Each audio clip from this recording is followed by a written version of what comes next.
सर्दियों में ये दो गलती मत कीजिएगा भाई साहब, वरना हार्ट अटैक हो जाएगा। हार्ट अटैक ज्यादातर सर्दियों में ही होता है और आप ये दो गलतियां करते हैं, इस वजह से होता है। और भाई साहब मैं आपको बता दूं कि हर चौथा आदमी ये गलती करके चल रहा है।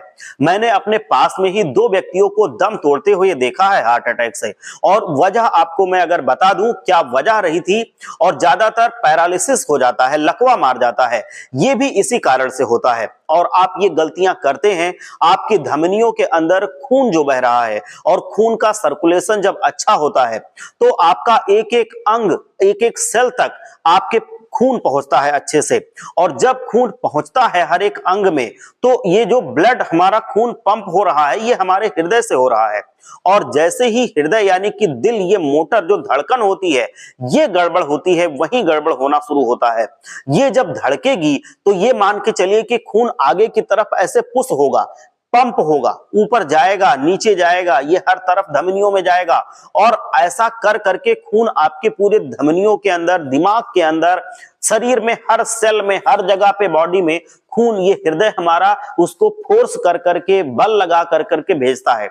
और ये है कि आप कौन सी गलतियां कर रहे हैं। अगर मैं इस बात को बताऊं तो आप ये दो गलतियां कर रहे हैं। ये दो गलतियां हैं जो इनका कारण होती हैं हार्ट अटैक आने का। सबसे बड़ी गलती कि आप फन्ने खा बन के घूम रहे हैं। आप बहुत ज्यादा अपने आप को गामा समझते हैं। सर्दियों के समय ज्यादातर ऐसे मैंने बहुत से युवा लड़के देखे हैं जो कपड़े नहीं पहनते भाई साहब, टी शर्ट पहन के रहते हैं। कोई सिंगल कपड़ा डाल लिया या कोई एक सिंपल सी हुडी डाल ली और वो अपने आप को फन्ने खा समझ रहे हैं कि मैं तो एक हीरो हो गया और हमें कोई फर्क नहीं पड़ता है सर्दियों में। और इससे होता क्या है कि आपको कम से कम सर्दियों में 3-4 कपड़े जरूर पहनने चाहिए। और जो फन्ने खा बनते हैं उन्हीं का ये हाल होता है, बाद में वही हॉस्पिटल में मिलते हैं। मैं आपको सच बता दूं, मैं वजह बता रहा हूं, क्योंकि देखिए जब आप 3-4 कपड़े पहनेंगे तो इसका फायदा हो जाएगा कि आप पहनोगे, आपके शरीर में जो धमनियां होती हैं उनमें सिकुड़न पैदा नहीं होगी, वो अंदर से गर्म रहेंगी, शरीर आपका गर्म रहेगा। आप घूमते हैं, हवा चलती है, तापमान बहुत कम हो रहा है आजकल। अगर आप देख सकते हैं काफी जगह तो धमनियां जो पूरी तरह से जमने के चांसेस होते हैं, सिकुड़ने के चांसेस होते हैं।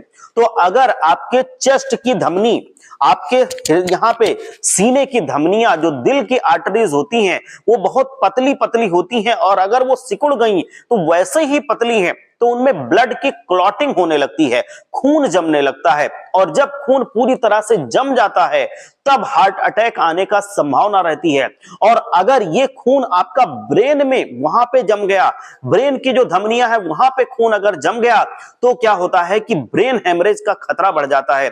अगर खून की रफ्तार में थोड़ी बहुत भी कमी आ गई तो दिल पर प्रेशर बहुत बढ़ जाता है, दिल की धड़कनें तेज हो जाती हैं, क्योंकि इसीलिए बीपी बढ़ता है। वो ज्यादा मेहनत करता है, ज्यादा वो ताकत लगाता है। तो चूंकि अब शरीर की नसें जाम हो गई हैं तो वहां पे उसको ज्यादा ताकत लगानी पड़ती है पूरे बॉडी तक ब्लड को भेजने के लिए, और आपको खतरा हो जाता है हार्ट अटैक का। जब आपका खून आपके शरीर में घूमता है तो इससे आपकी बॉडी हीट होती रहती है। लेकिन जब आप फन्ने खा बन के घूम रहे हैं, आप अपने आप को हीरो समझ रहे हैं, हवा चल रही है, आपकी बॉडी को टच कर रही है, आप सिकुड़ रहे हैं, कांप रहे हैं, फिर भी कपड़े नहीं पहन रहे हैं, सेकी बघार रहे हैं, आपको बिना कपड़ों के ही देखना आपको अच्छा लगता है, आप हीरो बन के घूमना अच्छा लगता है। जो ये सारी हरकतें होती हैं ना, ये सबसे बड़ा काम होती हैं, ये ब्लड के सर्कुलेशन पर बहुत बुरा प्रभाव डालती हैं। और सीधा सीधा इसके बाद रिजल्ट क्या होता है, या तो हार्ट अटैक या ब्रेन हेमरेज। ये जो क्लोट होते हैं आपके दिमाग में भी जमा हो रहे होते हैं, ये क्लोट आपके दिल में भी जा सकते हैं। मैं जो बातें बता रहा हूं ये फैक्ट बता रहा हूं, ज्यादातर केस ऐसे ही होते हैं। ठीक है, रिसर्च के आधार पर मैं आपको एक एक बात बता रहा हूं, तो ऐसा मत कीजिएगा, अपने आप को गर्म रखिएगा और सर्दियों के समय बाहर निकलने की कोशिश आप कम कीजिए। अगर आपको जरूरी हो तभी आप जाइए। अगर आप वर्कआउट करते हैं, वर्कआउट मतलब कसरत करते हैं, तो वर्कआउट करने के बाद लोगों को ज्यादातर हार्ट अटैक आता है, क्योंकि पहले तो शरीर गर्म हो चुका होता है और तुरंत आप हवा में निकलते हैं हीरो बन के, तो धमनियां सिकुड़ जाती हैं। और कोई भी नली जहां पर पूरी तरह से, जो रबड़ जैसी नली होती है, ये तो ये अगर पूरी तरह से सिकुड़ गई, टाइट हो गई, तो हार्ट को इतना प्रेशर लगाना पड़ता है कि हार्ट अटैक आ जाता है। दूसरा सबसे बड़ा कारण, आप ठंड में नहाते हैं, ये गलती करते हैं कि नहाने में आप बहुत ठंडा पानी इस्तेमाल करते हैं। तो ये मैंने बार बार बताया कि इसमें भी हीरो बनने की जरूरत नहीं है। मैंने ऐसे बहुत से फन्ने खा देखे हैं जो अपने आप को बहुत गामा समझते हैं, हीरो समझते हैं, और फिर वही अस्पताल में मिलते हैं। वो क्या करते हैं, वो कहते हैं अरे मैं तो इतना मजबूत हूं, मैं ठंडी में ठंडे पानी से नहाता हूं, मैं तो ठंडी में ठंडा पानी, फ्रिज का पानी पीता हूं। वो एक्चुअल में आपको बताऊं, वो फन्ने खा नहीं, वो मूर्ख खा होते हैं, वो सबसे बड़े बेवकूफ होते हैं।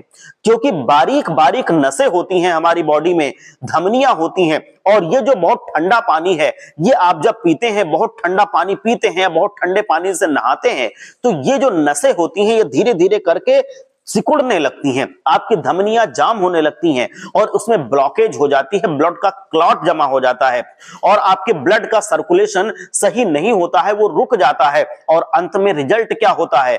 रिजल्ट वही होता है कि ब्रेन हेमरेज या फिर आपके हार्ट अटैक का दौरा। तो इस वजह से आपको बहुत सारी मुसीबत झेलनी पड़ती है। बहुत से ऐसे केस हमने देखे हैं जहां पर उनको अस्पताल पहुंचने का मौका नहीं मिलता है। तो ये रिस्क क्यों ले रहे हो भाई साहब? आपको लकवा हो सकता है, अगर क्लॉटिंग जमा हो गई तो हार्ट अटैक आने का खतरा होता है। बहुत से केस देखे हैं, पैरालिसिस हो जाती है, पैरालाइज हो जाते हैं लोग। हार्ट अटैक अगर आ गया तो उसके बाद की जिंदगी आपके नरक के समान हो जाती है। आप ये समझ लीजिए, बाथरूम के अंदर नहाइए, आप गर्म पानी करके नहाइए, आप एक दो दिन ना नहाएं चलेगा, लेकिन आप नहाएं तो सेफ्टी के साथ नहाएं, गर्म पानी के साथ नहाएं। कुछ लोग तो ऐसे सेकी बगाड़ते हुए हमने देखा है कि वो ठंडे पानी से नहाते हैं, खुले आसमान के नीचे बिल्कुल हवा में नहा रहे हैं, और वो कहते क्या है कि अरे यार हमारे ऊपर कोई असर नहीं होता, ठंडी वंडी हमारे लिए जीरो है, कुछ नहीं है। अरे जिस दिन गड़बड़ हुआ ना, उस दिन ठंडी आपका क्या क्या करेगी ये आप नहीं जानते हैं। तो इस वजह से धमनियों को अपने ब्लॉक होने से बचाइए। ये दो गलतियां आप भूल कर ना कीजिए। आप अपने आप को ही नहीं, अपने परिवार वालों को भी रिस्क पर डालते हैं, क्योंकि आप नहीं जानते आप तो संसार छोड़कर चले जाएंगे, आपके बाद आपके परिवार का क्या होगा, आपके आसपास के लोगों का क्या होगा, आपके माँ बाप का क्या होगा। तो ज्यादा हीरो बनने की, सेखी बखाने की जरूरत नहीं है। जो चीज है उसको स्वीकार किया जाता है और उसी के अनुसार चला जाता है। आप अपनी सेफ्टी पहले देखिए और उसके बाद कोई सेखी देखिए। आपकी जो सेफ्टी है वो सबसे ज्यादा जरूरी है, आपकी सुरक्षित रखना जरूरी है। यही हमारा भी फर्ज है, यही आपका फर्ज होना चाहिए। ये सारी वीडियो उन लोगों तक पहुंचा दीजिए जिनको आप अपना मानते हैं। जो लोग ऐसे सेखी बगाड़ते हैं, जो लोग इस तरह की गलतियां करते हैं, उनको आगाह करना ये हमारा, आपका, सबका फर्ज है। तो उन तक ये वीडियो पहुंचाइए। आप स्वस्थ रहें, मस्त रहें, हमारा यही प्रयास है।